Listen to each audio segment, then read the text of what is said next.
Hello, everyone. I'm Lobie Clint. Welcome to Late Night Meditation.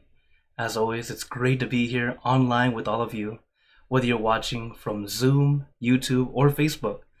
And maybe next week I'll start doing Twitch, as we finally got to upgrade our internet. Hello again, everyone. Hi, Gabriella. Hello, Dad. Hello, Mom. Hi, Audrey and Evan. Hello, Bart and Carmen. And Nathaniel.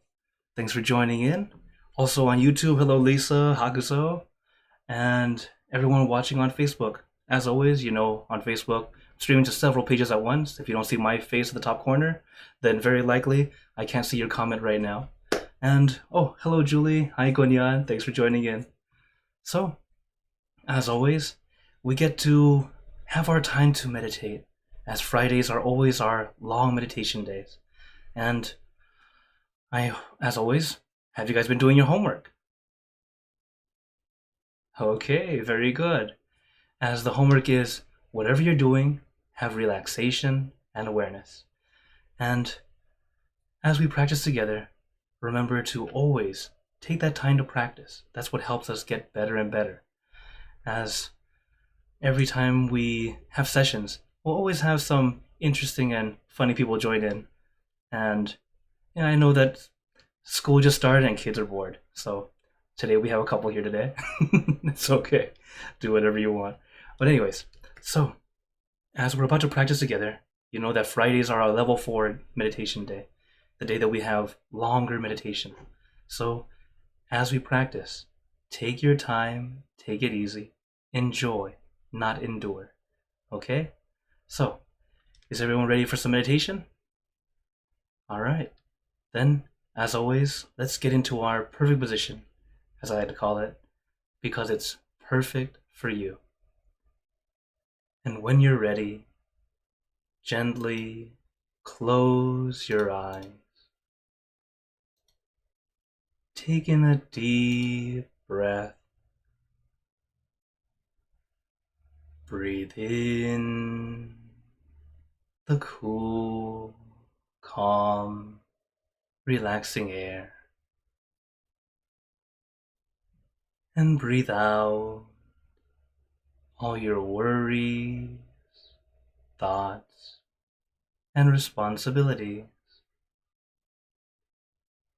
Just let it all go. Forget about it for the time that we are meditating. Just breathe in, breathe out.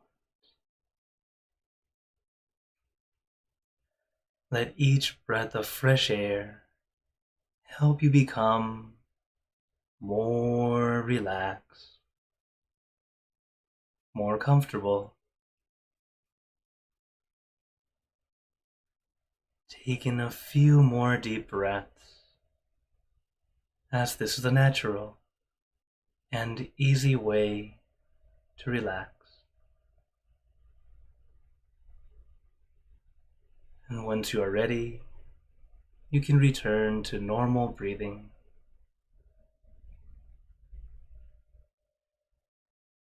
And before we continue, remember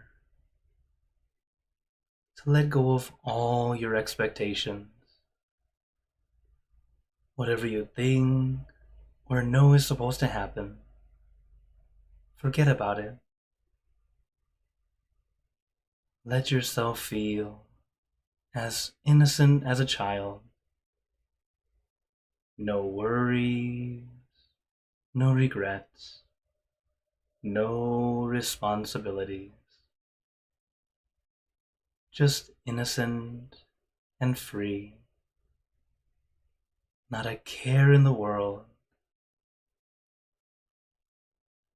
We're all just relaxing with our friends.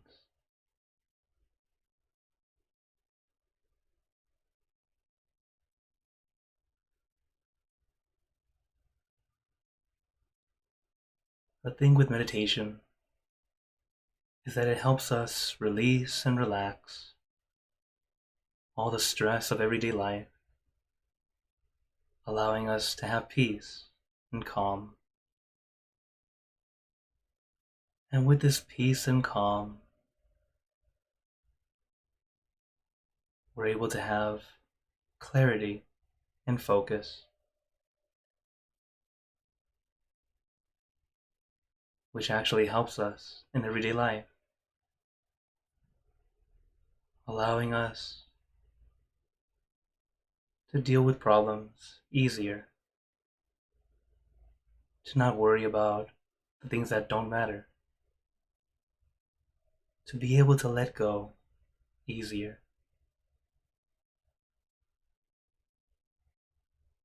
As whenever we are faced with a problem, something difficult, something you don't want to deal with, it can be very difficult. You feel that suffering. This is why we meditate, to practice how to let go a little easier.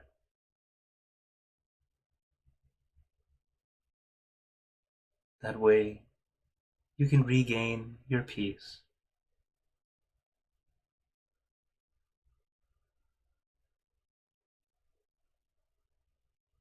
As peace is accumulated, it's not a light switch. You can't turn it on and be happy all the time. It just doesn't work that way. Instead, we gather it little by little, bit by bit.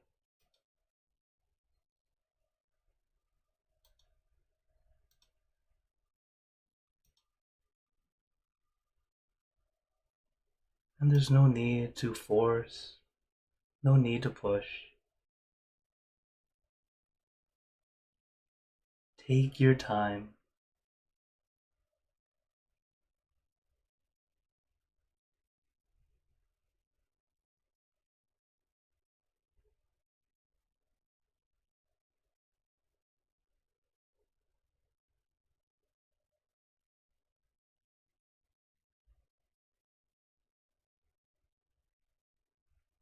Relax your body, relax your mind. There's nothing else you need to do.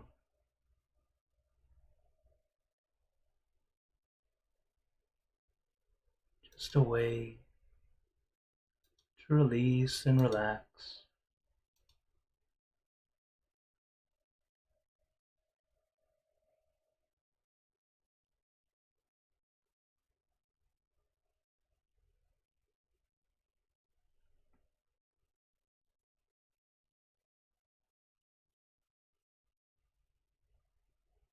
And you allow your mind to be still and calm.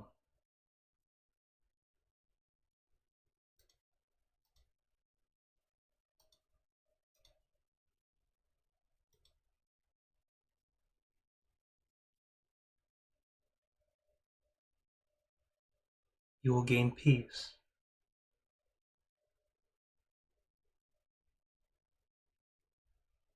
And this peace is very valuable.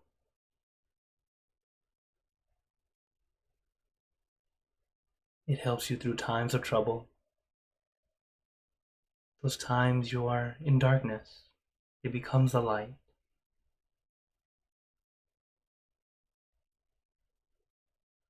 So take your time. Relax your body. Relax your mind.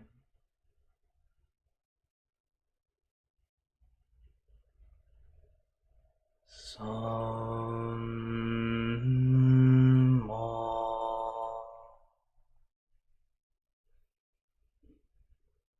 Arhang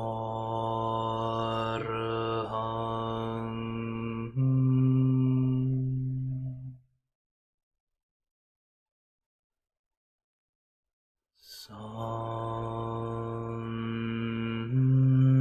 Ma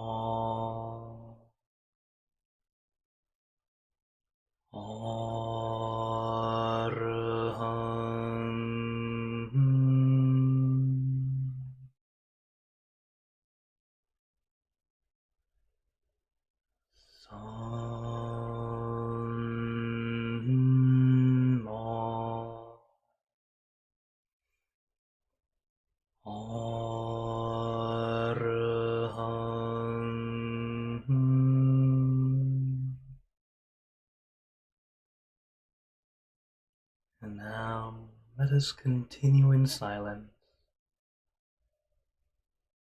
letting your mind be calm, clear, and peaceful.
Now, let us begin spreading loving kindness. Spreading loving kindness is like spreading out your heart, sending out good intentions to all beings. So let us visualize our object as we have been doing, and imagine that your object becomes crystal clear, clean, and bright. And at the center of your object, there is a bright light. This light is very special. All those who touch this light are instantly happier, healthier, and more at peace. So we let this light illuminate our bodies, filling our body with light. Then let this light shine out from you, filling the room. And let this light spread far and wide, filling the city and the surrounding cities, filling the state or province and the surrounding states or provinces, filling the country and the surrounding countries, until filling the entire world, and now throughout the universe.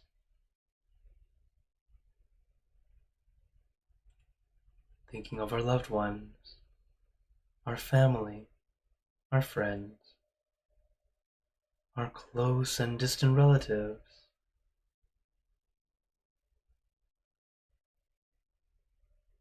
our co-workers, acquaintances, all the people you know and all the people you don't know.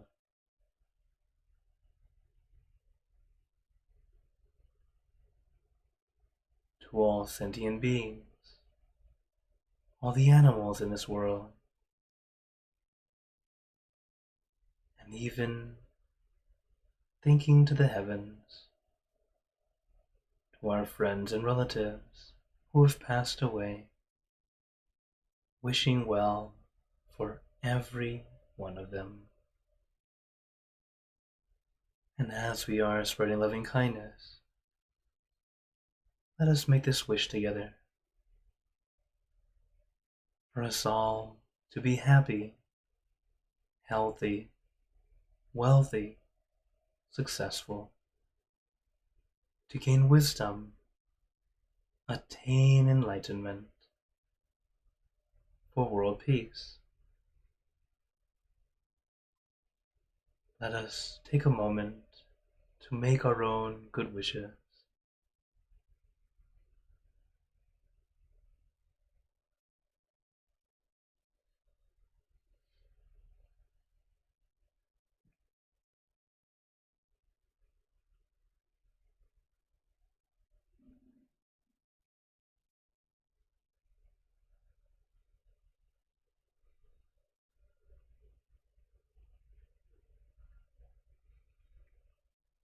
Sapphe Buddha Parapata Pacheka Nanchayang Palang Arahanta Nanchate Jinarakam Pantami Sapaso Sapaputta Nupavena Sapathamma Nupavena Sapasangha Nupavena Sattha Soti Bhavantu Te. And now, very gently and at your own pace, opening your eyes. Take your time as we slowly come back. You can take in a few deep breaths. Do a little stretch if you'd like. As we slowly come back.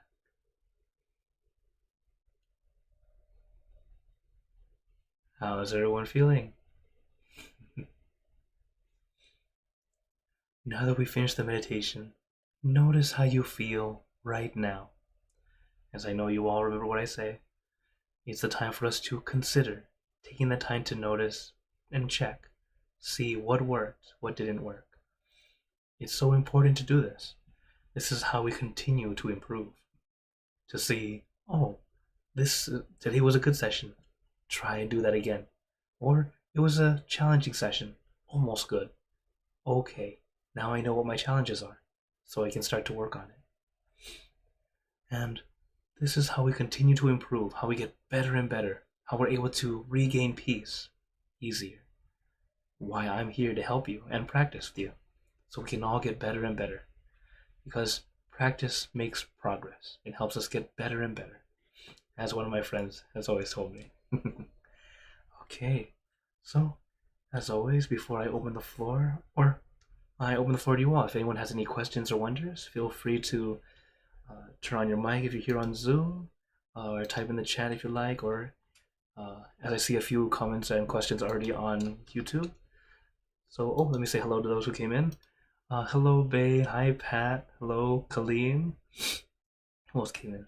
Hi, Ashley. And on Facebook, I see hello, Sue. Hello, Jitana. And hello, Beverly. Thanks for joining in. And also, Ivy and Jenna on YouTube. Okay, so first question that I see here. Oh, and Sawyer says hello too. Okay, Satu. So Hakuzo has a question. How can you speak your own truth in such a way where it won't hurt others' feelings, even if it may sound harsh? That's actually a good one. If you may recall, my master has explained. He had this quote where it's about speech. Speech is important, right? It's something how we communicate. But there are plentiful words in the world. It's free like the air that we breathe. It's important to choose words wisely. This is why we practice. As our vocabulary gets better and better, you start to find words that are much more gentle in a way of explaining. And sometimes you can explain in a way that makes it longer to kind of move around instead of directly, depending on the person. Because you have friends that you know you can tell them directly, and it can be mean, and they go, okay, I get it, thank you.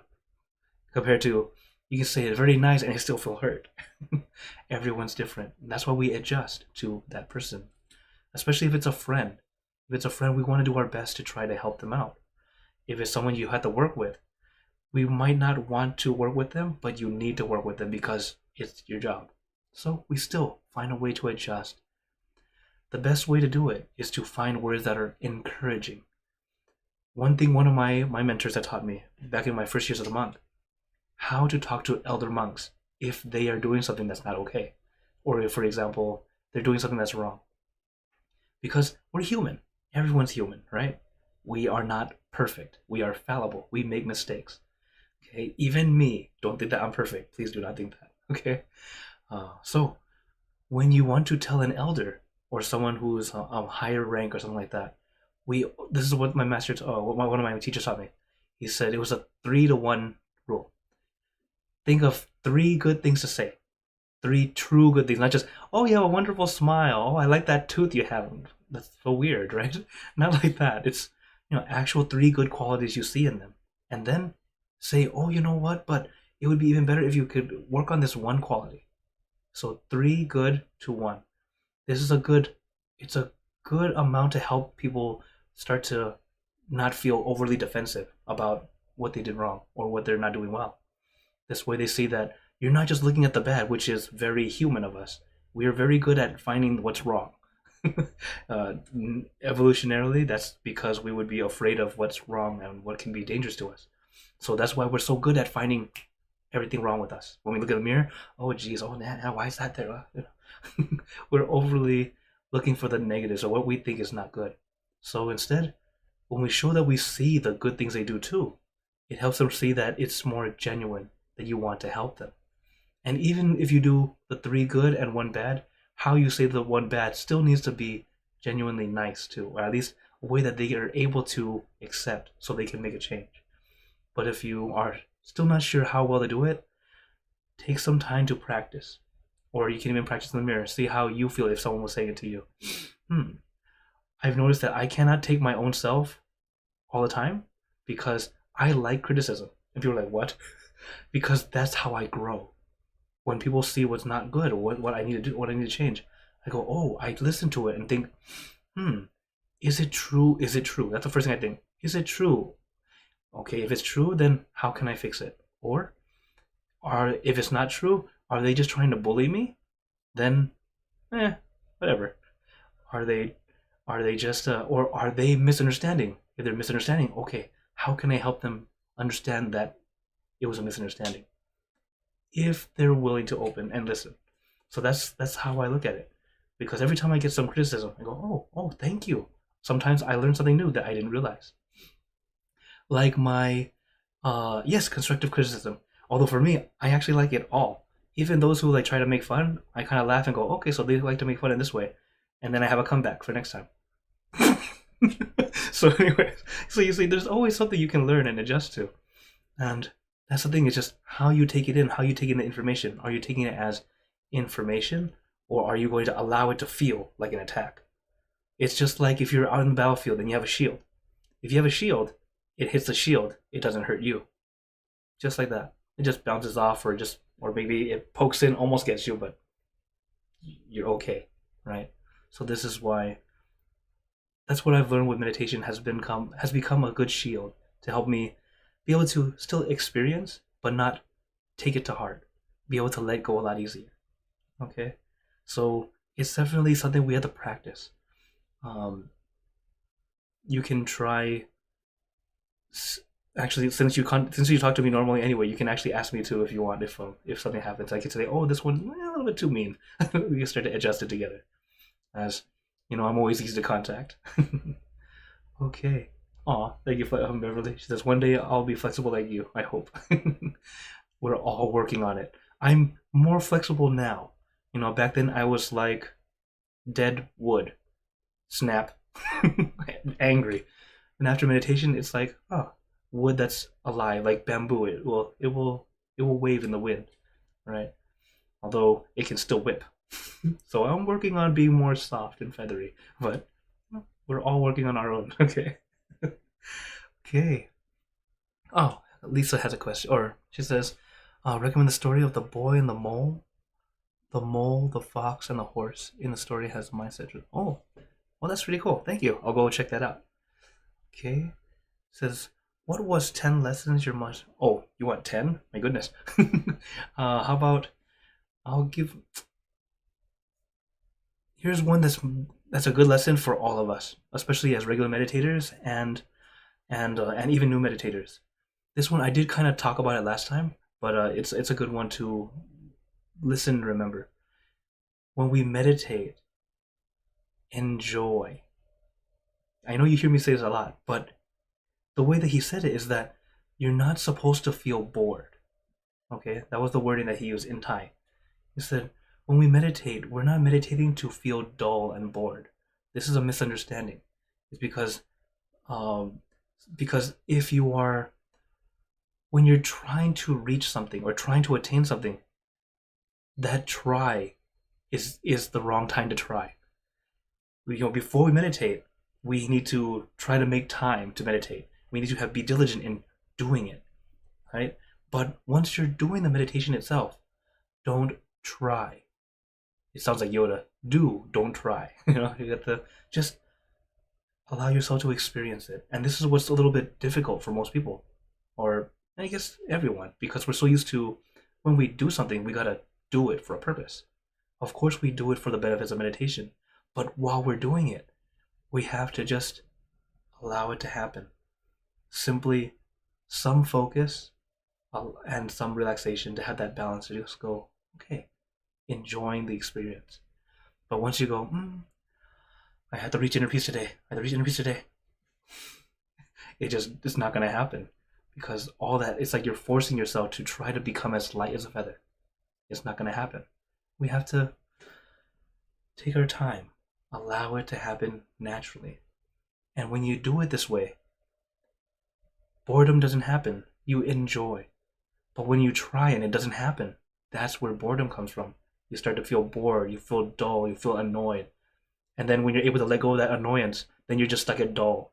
And this is actually a lot of meditation techniques tell you to be at that dull state, which is good for focus, but you're not going any deeper than the focus, which is there's something deeper.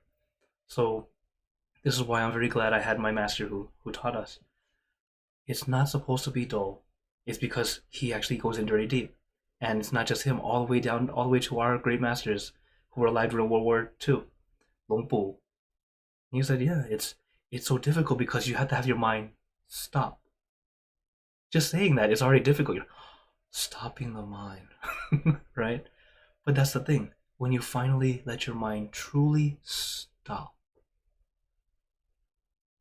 so much easier said than done. But that's why we practice. Little by little, it finally slows down and we go in deeper. Naturally. Not forcing, not trying to make something happen. Yes, just like Ashley says, it'll feel like a chore. Well, yes, you should meditate like it's a chore, as in doing it daily, regularly. Yes, that consistency is good. Consistent practice is important. But when you're doing it, remember that when it's time to meditate, enjoy, okay? Enjoy that break, that mini break for yourself. And if it's starting to feel dull or bored, that's okay to reset, restart. That's why I always tell you guys, it's okay to adjust, because those minor adjustments can help you change from enduring to enjoying. And that's something that's very important. If we are dull and annoyed or bored, you're not doing it right. Okay? So get back to sabai, relax. That's why I emphasize it so much. Relax. And if you fall asleep, no problem. At least you are relaxed. And then next time we add a little bit more awareness so we can reel ourselves back in. Okay? Okay. Oh, hello, Ana Maria. Thanks for joining in. She says, challenging but positive anyway. Absolutely. Oh, hello, Anna. Thank you for joining. She says, Grab Namaskar. It means hello to a monk in Thai. Okay. Then, if no other questions right now, no problem. Also want to remind you guys, I'm here every Monday, Wednesday, Friday. Or I try to be. Every once in a while I'm off, just like Wednesday I went to the pictures behind you. I was in Ottawa, so the capital of Canada. I got to go see a lot of historical buildings. It's very nice. And of course I'm also here Saturdays, usually, as you can see. And then although tomorrow I'm fairly sure I'll be here on time, I'll be at Niagara Falls. We have an event over there. So I'll be crossing over to the US side, back in the US for a bit, for like a few hours, and then I'll be back in Canada. But also, coming up very soon is our full moon. Oh, wrong one. Our full moon is going to be September 17th. So mark that in your calendars. It'll be 1 hour before our usual late night. But it's not a late night day, so at least you guys can know. And you can join in and enjoy another session with Venerable Jackie and General Daniel, my old friends and used to be students, and now they were able to excel and go even better. I'm very, very, very proud of them. So I hope you all practice and keep up your practice, okay? So before we go, I'd like to give you a blessing. May you all be blessed with happiness, good health, wealth, success in your lives. May you be surrounded by good friends who will always guide you into light, in times of darkness and in times of need. And when you close your eyes to meditate, may you attain inner peace, easily and quickly, in every lifetime. So thank you again, everyone. Have a wonderful day or night, wherever you're watching from. And remember, a smile a day keeps the stress away. So everyone, keep smiling. Let's brighten up the world together. So for everyone on YouTube and Facebook, see you guys next time. And for those on Zoom, feel free to stay longer if you'd like to chat. Take care, everyone.